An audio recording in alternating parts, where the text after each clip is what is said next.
Hello' good morning সকলোকে বন্ধুসকলকে স্বাগতম জনাইছোঁ আজিৰ এই ভিডিঅ'টোলৈ।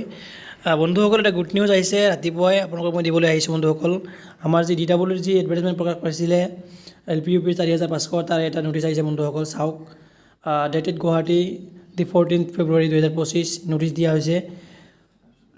চ' বন্ধুসকল, মেইন কথাটো হ'ল আমাৰ আজি আমাৰ এডভাৰটাইজমেণ্টৰ অনলাইন এপ্লিকেশ্যন আৰম্ভ হোৱাৰ কথা আছিলে, এইটো ৰিচিডিউল কৰা হৈছে, পিছুৱাই দিয়া হৈছে। বন্ধুসকল, ইয়াত কোৱা হৈছে ডিউ টু চাম the administrative exigencies, the date for receiving online application against the said advertisement has now been scheduled for 3rd March 2025. So বিশেষ একো নাই, আৰু বাকী যিমান যি আছিল all the other terms and conditions mentioned in the advertisement will remain the same. বাকী যিমান কণ্ডিশ্যনছ আছিল চব একে থাকিব। বন্ধুসকল, কেৱল ইয়াত কৈ দিয়া হৈছে যে আমাৰ যি এডভাৰটাইজমেণ্ট প্ৰকাশ পাইছিলে 8 তাৰিখ জানুৱাৰী মাহৰ 8 তাৰিখে, আৰু এইটো যদি 15 ফেব্ৰুৱাৰীৰ পৰা ষ্টাৰ্ট হোৱাৰ কথা আছিলে, এইটো এতিয়া মানে শিডিউল কৰি দিয়া হৈছে, ৰিচিডিউল কৰি দি কেনে 3rd মাৰ্চৰ পৰা ষ্টাৰ্ট হ'ব। বন্ধুসকল, চ' এইটো আছিল আজিৰ এটা গুড নিউজ, ভাল খবৰ বুলি ক'ব পাৰি।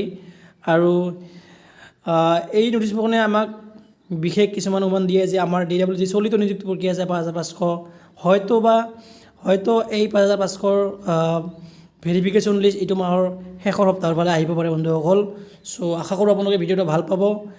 চ' বন্ধুসকল, বেছি দীঘলীয়া নকৰোঁ, যিহেতু নটিচখনৰ বিষয়ে বহুত ইতিমধ্যে অৱগত হৈছে, আৰু যিসকলে অৱগত হোৱা নাই আপোনালোকে চাওক আৰু ভিডিঅ'টো শ্বেয়াৰ কৰিবলৈ নাপাহৰিব আপোনালোকৰ বন্ধু বান্ধৱীৰ মাজলৈ। বহুত চিন্তিত হৈ আছে, কিয় এতিয়ালৈকে ডিষ্ট্ৰিক্ট ৱাইজ ভেকেঞ্চি আহি পৰা নাই। বন্ধুসকল, ইয়াৰ কাৰণ আছে, যাৰ কাৰণে আজি নটিচ দিছে, আপোনালোকে নটিচখন চাই লওক। আৰু বিশেষ আকৌ চিন্তা নকৰিব বন্ধুসকল, যিহেতু ইয়াত কৈ দিয়া হৈছে 3rd মাৰ্চৰ পৰা ষ্টাৰ্ট হ'ব, নিশ্চয় হ'ব।